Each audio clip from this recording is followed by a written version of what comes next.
Okay, we are moving into our next unit here. We just finished up short stories. We read the novel The Outsiders. Now we're moving into a little bit of nonfiction.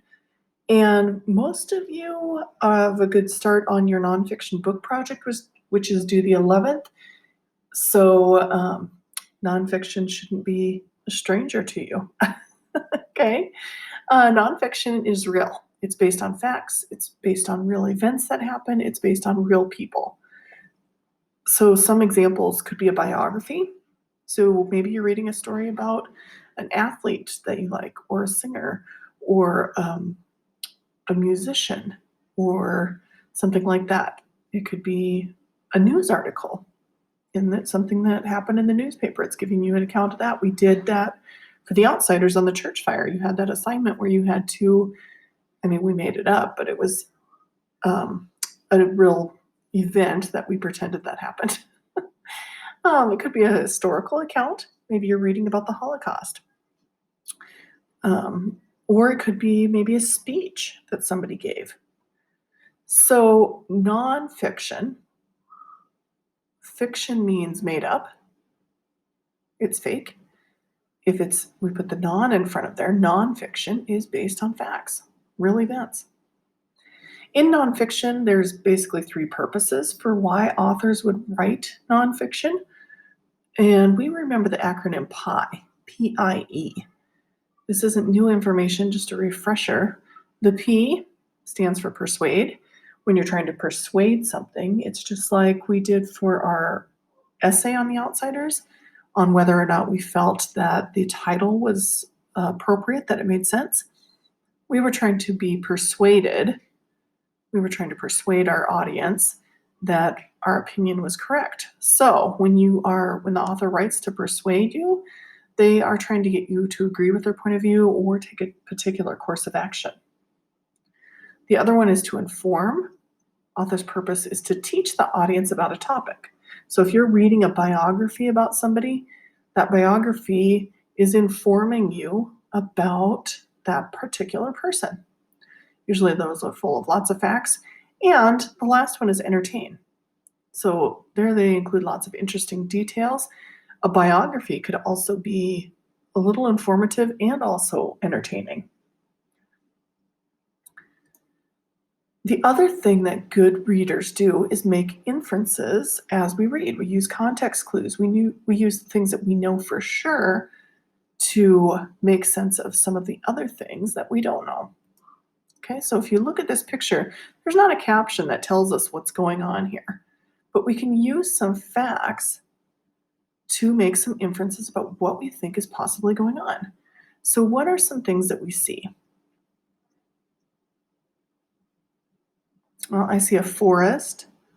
I see two guys. One of them is holding a map. They both have backpacks on. We can see the one guy's shoes. He's got what appears to be hiking boots on. The guy has the map, and then the other guy is looking down at something.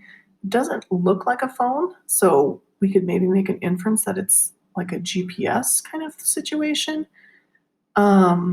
We can probably make a pretty good inference that these guys are lost because they have the map out, because they have that other piece of equipment out. The guy is kind of looking at whoever's taking the picture like, what is going on here? So even though the author, or in this case the photographer, didn't include a caption to tell us exactly like what was going on, we can use some context clues. We can use facts to decide what actually is going on. So inferences are filling in what the author doesn't tell us. It's reading between the lines. So here's an example. Cassie rolled over in her bed as she felt the sunlight hit her face. The beams were warming her back of her neck when she slowly realized that it was a Thursday. She felt a little too good for a Thursday. Struggling to open her eyes, she looked up at the clock. 9:48, she shouted, holy cow. Cassie jumped out of bed, threw on the first outfit that she grabbed, brushed her teeth in 2 swipes, threw her books in her backpack, and then ran out the door. Okay, we don't know for sure what's going on because the author doesn't tell us, but we can make a pretty good inference that Cassie is probably running late for school. Okay, we know it's probably school because it says that she threw her books into her backpack.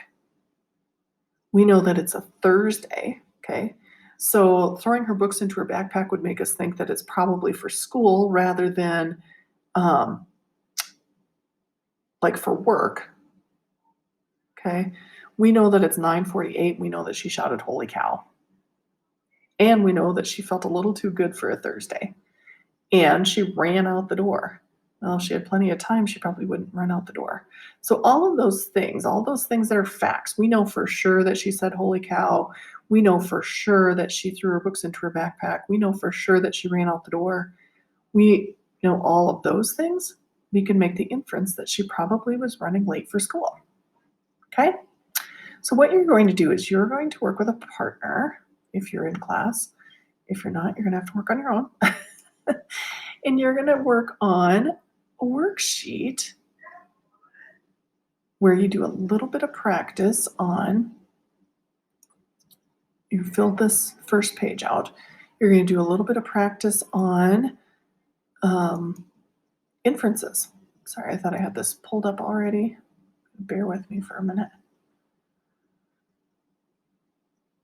So there's a worksheet that you're going to be working on that has some stories, and then it's asking you some questions on those. Now, on our outsiders test, a lot of you missed points on that because you didn't answer in complete sentences. So we're going to have to do a little bit more practice on that. The best way to do that is to practice that in our daily work. Okay, so here's the passage. Let's just use the one that we just read for Cassie for an example. If it said, what is going on with Cassie, we would put here, Cassie probably woke up late for school. Then down here it says, how do you know? So that's where we would put in some of those facts. Cassie shouted, "Holy cow," when she saw it was 9:48 and ran out the door. Okay, so that's what you're going to be working on. There's 1, 2, 3, 4 passages and then follow-up questions on that. If you have any questions, make sure that you reach out on email.